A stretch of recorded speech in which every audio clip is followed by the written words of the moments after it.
মুম্বাইয়ে প্রতিষ্ঠিত হওয়ার আগে দিল্লিতে অভিনয়ের সুযোগ খুঁজতে গিয়ে তিনি একবার বড়সড় প্রতারণার শিকার হয়েছিলেন। Television show the Kapil Sharma শোতে নিজের অভিজ্ঞতার কথা খুলে বলেছিলেন রাজকুমার। জাহ্নবী কাপুরের সঙ্গে মিস্টার অ্যান্ড মিসেস মাহি ছবির প্রচারে এসে তিনি জানান 10,000 রুপি প্রতারণার শিকার হয়েছিলেন তিনি। প্রথম ছবিতে সুযোগ পাওয়া ছিল তার জীবনের সবচেয়ে কঠিন কাজ। সেই সুযোগ পেতে তাকে প্রায় 2 বছর অপেক্ষা করতে হয়েছে। তার মাই তার জন্য ধার করে কিছু টাকা জোগাড় করেছিলেন, কিন্তু সুযোগ দেওয়ার নাম করে কেউ প্রতারণা করে পুরো টাকায় নিয়ে নেয়। তবে রাজকুমার রাওয়ের লড়াই থেমে থাকেনি। অভিনেতা মনে করেন হার না মানার সেই মানসিকতায় তাকে আজকের অবস্থানে নিয়ে এসেছে। ছোট শহরের মধ্যবিত্ত পরিবারের এক সাধারণ ছেলে বলিউড তারকা হয়ে ওঠা সহজ ছিল না। গুরগাঁওয়ের এক যৌথ পরিবারে বড় হওয়া রাজকুমার ছোটবেলাতেই সিনেমার প্রেমে পড়ে যান। তখনও গুরগাঁও ছিল ছোট্ট শহর। তিনি জানতেন একদিন সিনেমা করতেই হবে। থিয়েটার করার সময় সাইকেল চালিয়ে প্রতিদিন 70 কিলোমিটার আসা যাওয়া করতেন দিল্লি। থিয়েটারে অভিজ্ঞতার পর ভর্তি হন পুনের FTII-এ। সেখানকার পড়াশোনা তাকে আরো শানিত করে। কিন্তু মুম্বাই আসার পর শুরু হয় আসল সংগ্রাম।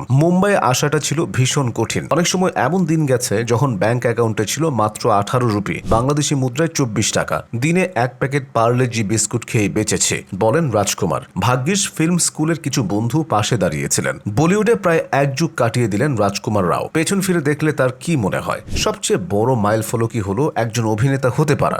এক নিম্ন মধ্যবিত্ত পরিবারের ছেলের জন্য এটাই বিশাল অর্জন।